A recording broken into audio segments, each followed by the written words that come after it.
So here we have the 2007 D4D Hilux. This is the specimen we'll be working on today. These are the parts you'll need. I went with a genuine timing belt kit from Toyota and just an ordinary socket and ratchet set. All of the tools you're going to need are a 10mm Allen key, 10mm socket, 22mm socket, half-inch ratchet, 3 8-inch ratchet and a timing belt kit. You start by taking the engine cover off, which is just a few 10mm nuts and bolts, then place it aside with the nuts and bolts out of the way. And once that's out of the way, you can get straight to taking the timing cover off, which is again just a few 10mm bolts. And make sure you take off any jewellery, as it can get caught and deglove the skin on your finger. And if you are watching this, I assume you are like me, mobile, with some sort of mystery back pain, and are able to squeeze into the engine bay of a vehicle. The bottom timing belt cover bolts are a bit of a pain to get to, but you are able to reach them.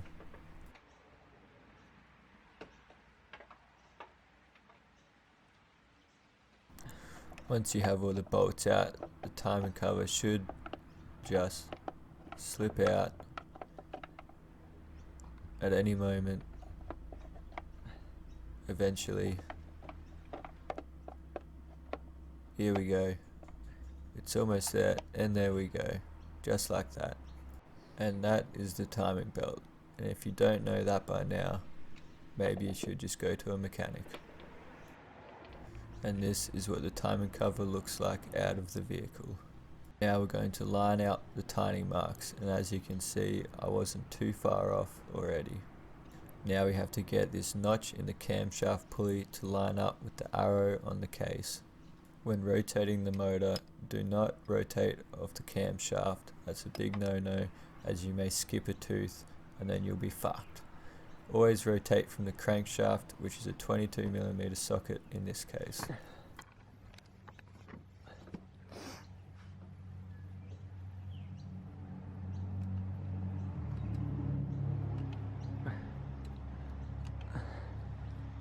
As you can see, the notch in the camshaft now lines up with the arrow on the plastic case. You can follow the tooth that has the notch all the way to the back of the case and make sure it's lined up. And so you don't fatigue, always remember to take smoko every 20 minutes. The fuel pump is also timed. It has a notch on the pulley and a point on the case. It is lined up just below the sensor. Camshaft and fuel pump pulleys are 1-to-1 ratio, so when one is lined up, the other one should be as well. Now we are going to remove the tensioner, which is two 10mm bolts.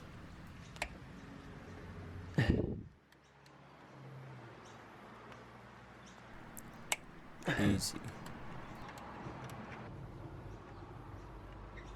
Some aftermarket kits will not come with a new tensioner or pulley, but I do recommend replacing them both.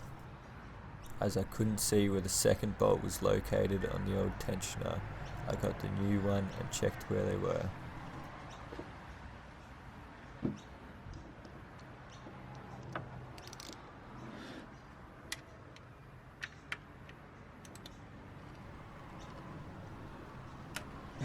Nice, I love ASMR.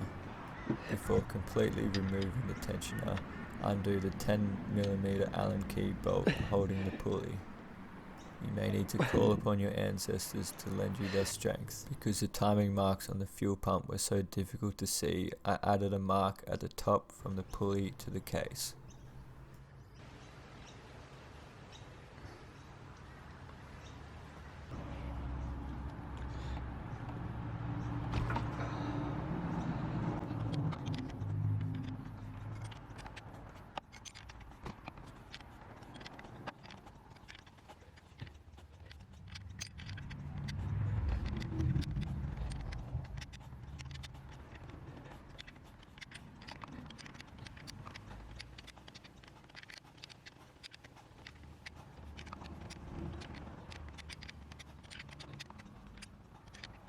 Once the pulley bolt is out, you're free to remove the pulley and then take the last bolt out of the tensioner.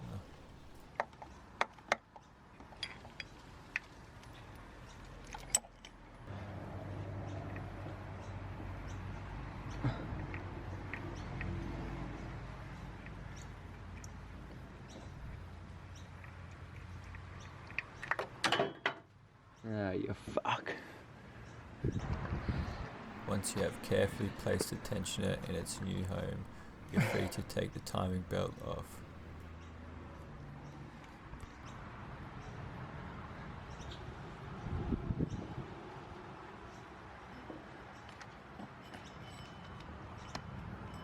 Since plastic and rubber is such a big waste, don't forget to recycle your old belt to your neighbour.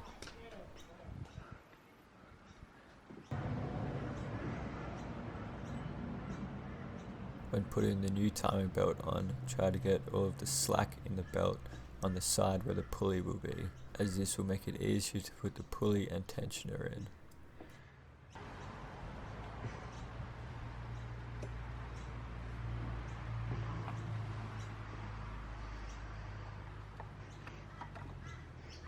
Put the new pulley in first using the old bolt and washer. Thread the pulley bolt most of the way in, but do not tighten it yet.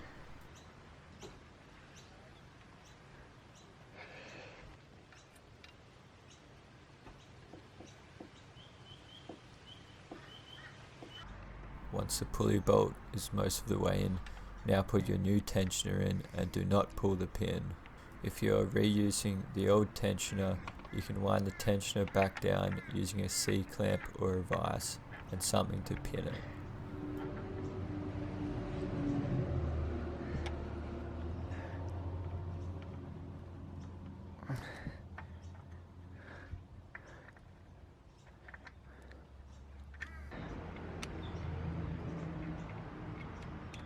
Reusing the old bolts for the tensioner, you can tighten the tensioner as soon as it is in.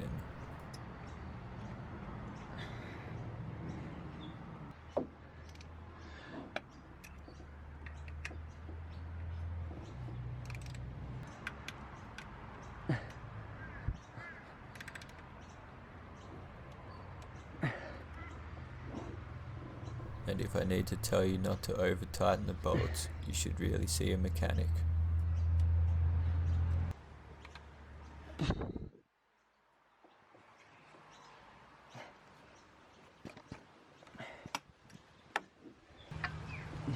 Once the tensioner is tight, you can now pull the pin. Now that the belt has tension, check your timing marks again.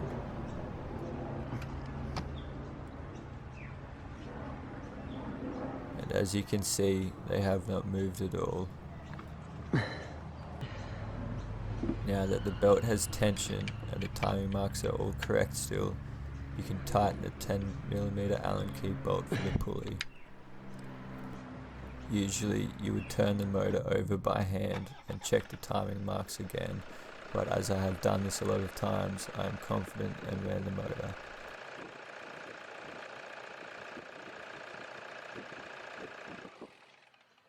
Now all that's left to do is put the timing cover back on and the engine cover.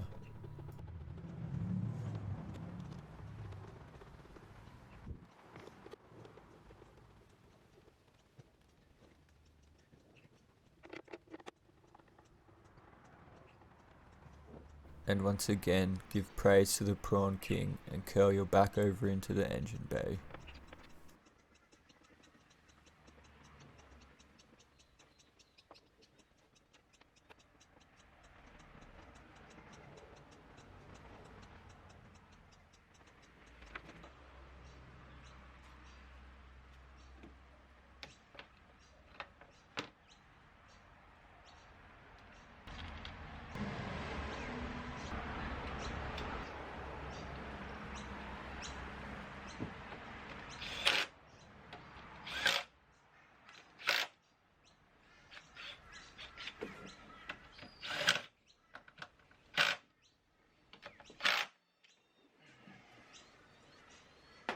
The D4D timing belt, possibly the easiest timing belt ever. If you found this video helpful and would like to see more, please consider liking and subscribing. Thank you.